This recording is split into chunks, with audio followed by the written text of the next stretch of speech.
As we look at the internet, someone that we love, someone that we care about, a family member has been arrested for drugs, and we want to know what can we do next. What we're not going to see immediately is the 500,000 people that are in custody just because of drug possession or low-level drug dealing throughout the United States. What we're not going to see is Angela Davis reminding us that prisons don't solve away problems. They hide them. They let them fester and become bigger in our society. No, what we're going to see is a process detailing the arraignment, a process detailing the court dates, and a process detailing attorneys who are often inadequately prepared to defend their clients. It's important first for many people to understand what is the first court hearing. Usually that will happen the next business day after any sort of arrest if someone's in custody. If a person is out of custody, the delay can often be a year, 6 months to a year. It can be shorter, and there are different reasons why there are shorter and longer delays depending upon the nature of the investigation, the busyness of the prosecutor, their motivations outside of that individual prosecution to move forward with it. So, for instance, if somebody's already on their radar, they don't like what they're doing or saying otherwise, they may try to move that case up or move that case forward more quickly. In a situation where they are still looking for evidence, certainly they're going to delay filing a case. If a person's in custody, that first hearing is going to be a first appearance, usually if it's a felony. Sometimes that's also an arraignment. And the difference between a first appearance and an arraignment, it depends on whether there is an indictment already. If there is no indictment and a felony offense is charged, it is only what we call a district attorney's information, meaning a complaint to the court that says we intend to charge this individual with this felony. An individual in Oregon has the right to have a preliminary hearing within 1 week of their arrest if they are in custody, if they're out of custody within a month of their arrest, within a month of their arraignment or first appearance. A district attorney's information can also be run through the grand jury, along with appropriate evidence showing that there's probable cause that someone committed a crime. If the grand jury agrees with that, listening to just one side, just the government side of the case, that there is probable cause of the offense, then they will issue an indictment, at which point there will be an arraignment. And that's a lot of lawyerly terms, so I want to move through it a little bit slower and go through it again. The initial appearance is one where bail will be addressed, meaning whatever the amount that the jail had automatically set by default when your friend or family member was arrested will be changed by the court based on a number of factors, including the quantity that they believe was found, the prior criminal history of whomever is arrested, and whether or not there are any details that would evidence that they might be a flight risk. It's in that time that a prepared attorney can also get together a presentation for the court showing all of the connections to the community, the reasons to believe in the individual's likelihood to show back up, and the reason to know that they're not a danger to the community. So getting to know your client there is a real help in trying to get them out of custody up front or trying to lower the amount of bail to get them out of custody. A court can order an individual released on their own recognizance, meaning that they do not have to post bail. Here in Oregon, we don't have bail bondsmen. They're illegal by law. So instead, 1/10 of the amount that's required by the court has to be paid to the court or to the jail, usually in cash, although there are times where they can make exceptions for that. So if a person's bail is $50,000, they have to post $5,000 of funds at the courthouse or at the jail in order to be released with conditions. Those conditions usually require someone not to travel outside of the state, not to have contact with the victim of any sort of case. Now, that's different in a drug case because there's not usually a victim of a drug case. And as long as there's not a victim, then contact would be allowed with other people, including people maybe that they were interacting with during the time of the arrest. Um, Usually there's a condition that they abstain from intoxicants while they're out on their release, and that they can be required to do testing upon request, and at times pretrial monitoring is ordered, where an individual has to come before the court, just appear, show that they're still in touch with their attorney, and show that they're otherwise complying with the conditions of their release. That type of pretrial monitoring is becoming more and more frequent in the last 5 years as the Oregon courts sought to increase their supervision of people who are on pretrial monitoring in order to decrease the number of failures to appear, because we do have a crisis of people failing to appear here in the state of Oregon. Obviously, when you have a system that's this large and that's been seen as this unfair, And this racially motivated, it makes sense why you would have a lot of people not showing up, and thus you'd have to do things to ameliorate those conditions.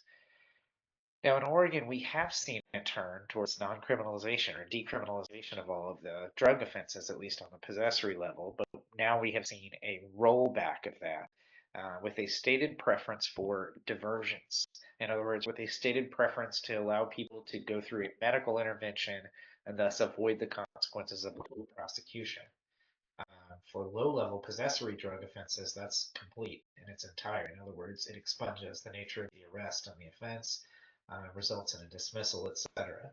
For felony drug offenses, such as delivery of a controlled substance, what it may mean is that you're more likely to get a downward dispositional departure to probation from a prison sentence if you do treatment, but would still retain the other consequences of being convicted of a crime. So oftentimes, our work is spent looking at the hard issues in the case and trying to negotiate away from those lifelong felony conviction consequences.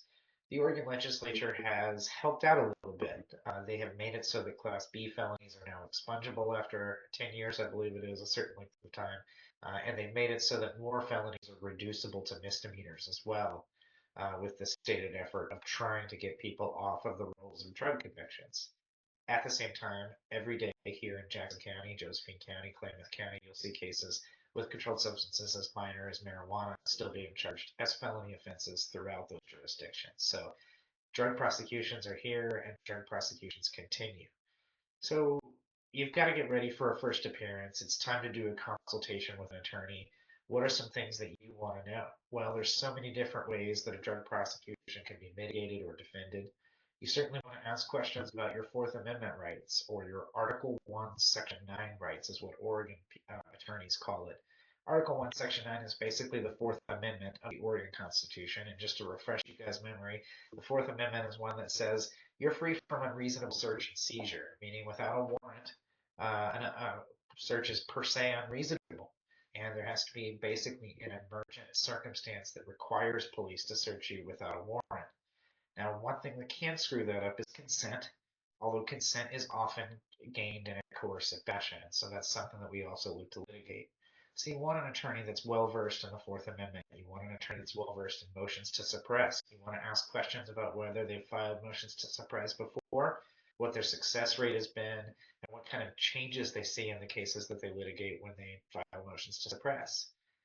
You want an attorney who is able to also mitigate a drug case. In other words, look through a situation and explain why someone ended up as a part of what is a relatively run-the-mill industry here in the United States, the drug industry, and to explain the traumas that led there and the stories that led there, and also just the reasons why a person got involved.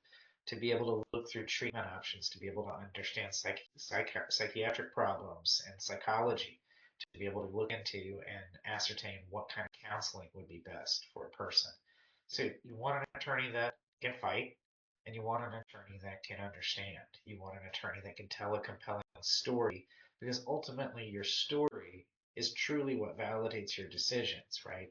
It's not just one instance that can be read without understanding the rest of your life arc or the rest of your family member's life arc. And so being attuned to those things and being trauma informed means so many more things can be communicated both to the court and critically about the police effort.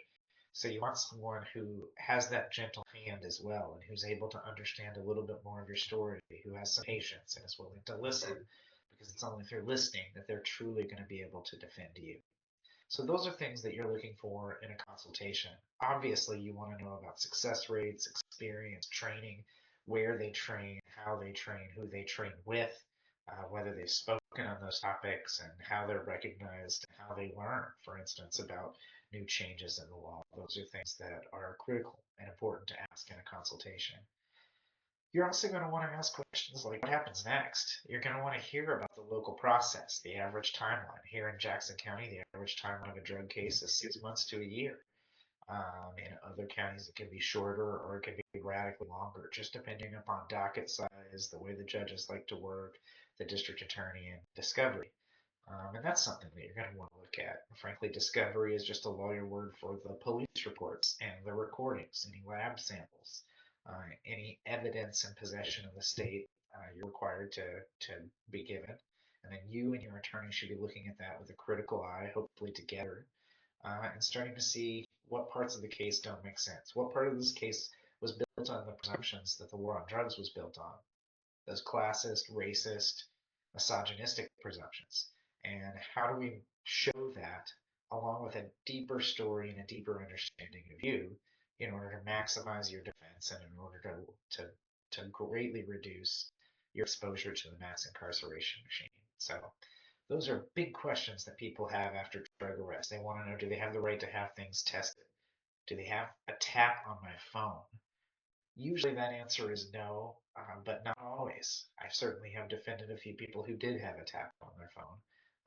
But then most, for instance, possession of a controlled substance offenses, there's no way that the government could surveil that number of people.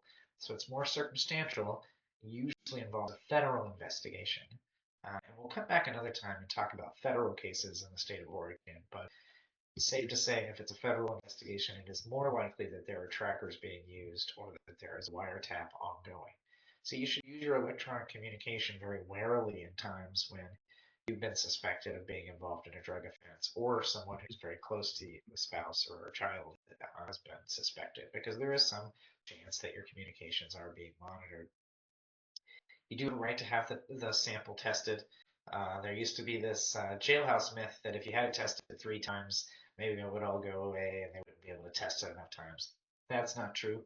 That's sort of fake belief out there.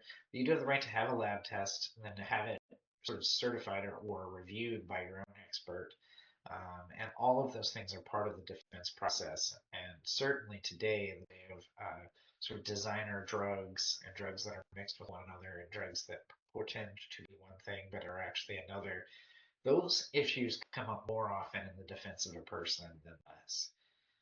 All those things being said, if you or someone you know is currently in need of help, feeling like they are out of control with their use of drugs or looking for a way out, I hope you know you can give the law office of Justin Rosas a call. We're happy to connect you with treatment resources that hopefully keep you out of the carceral system as well.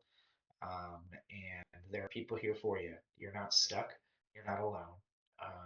And we care deeply about you. And obviously, a family member or friend has cared deeply about you if they've sent you this video and they're addressing the issues head on with a defense, with an attorney, and with a powerful voice in court. So may we all grow.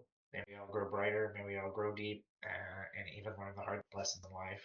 And if you've got other questions, feel free to reach out to us at the Law Office of Justin Rosas.